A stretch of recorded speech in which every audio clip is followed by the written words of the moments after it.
हाँ student exam पढ़ेंगे ये लाइक का कुछ ठीक है।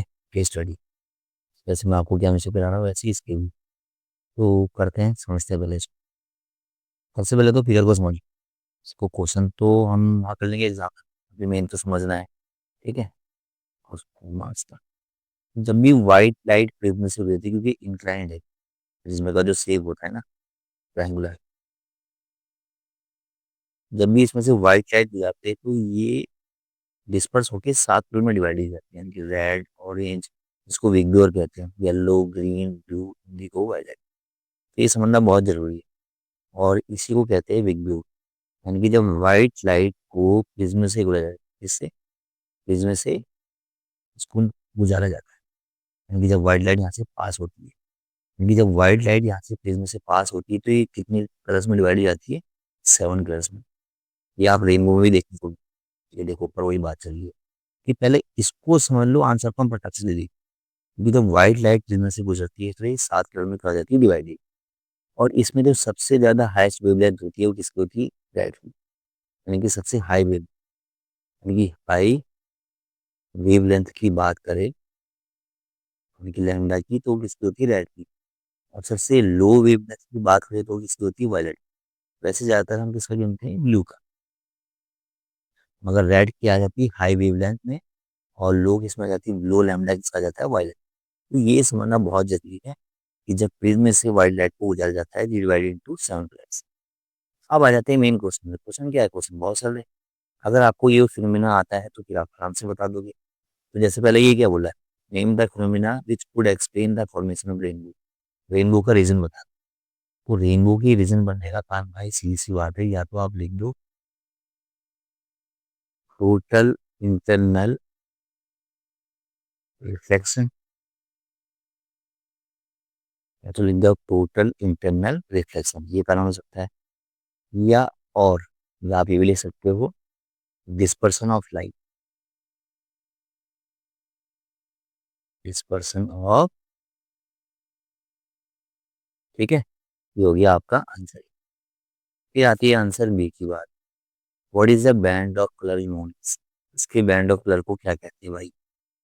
भाई स्पेक्ट्रम कलर एक एक करके जवाब देते हैं। वो इतना बड़ा नहीं लिखना। स्पेक्ट्रम ऑफ लाइट यानी कि पहला पार्ट हो गया। इसके बैंड ऑफ लाइट को क्या कहते हैं स्पेक्ट्रम ऑफ लाइट कहते हैं। इसका दूसरा पार्ट बोला what is the cause of formation band of colour. इसका कारण क्या है। इसका कारण क्या है भाई द डिफरेंट मैंने अभी तो बताया भैया।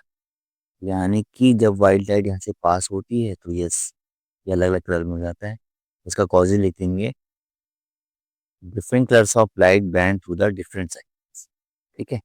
यानी कि जब इसका स्पेक्ट्रम ऑफ लाइट जब स्पेक्ट्रम ऑफ लाइट होता है तो उससे यानी कि different different colours of different angle में फॉर्मेशन होते हैं ठीक है।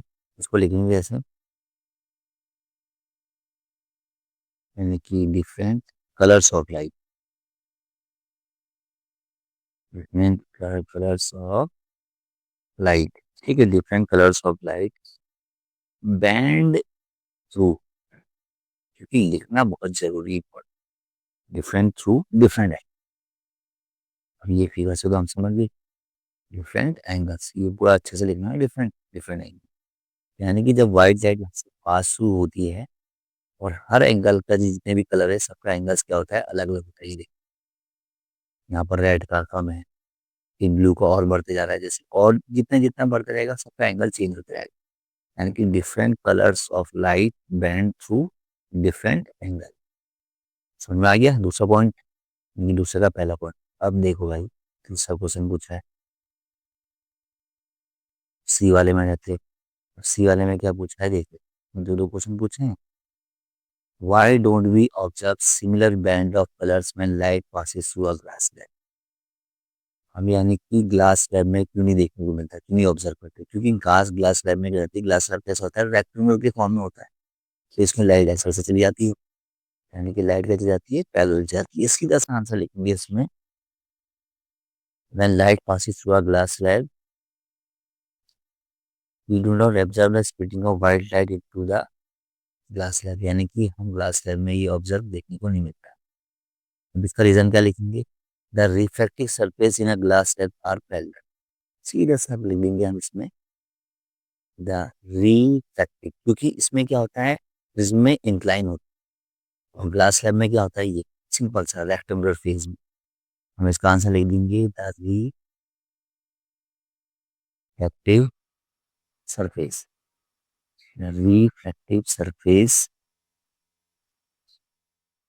in a glass slab are parallel to each other, parallel to each other। ठीक है। और यही ग्लास प्रिज्म में क्या होता है, अगर हम प्रिज्म की बात करें तो प्रिज्म में क्या होता है, इंक्लाइंड।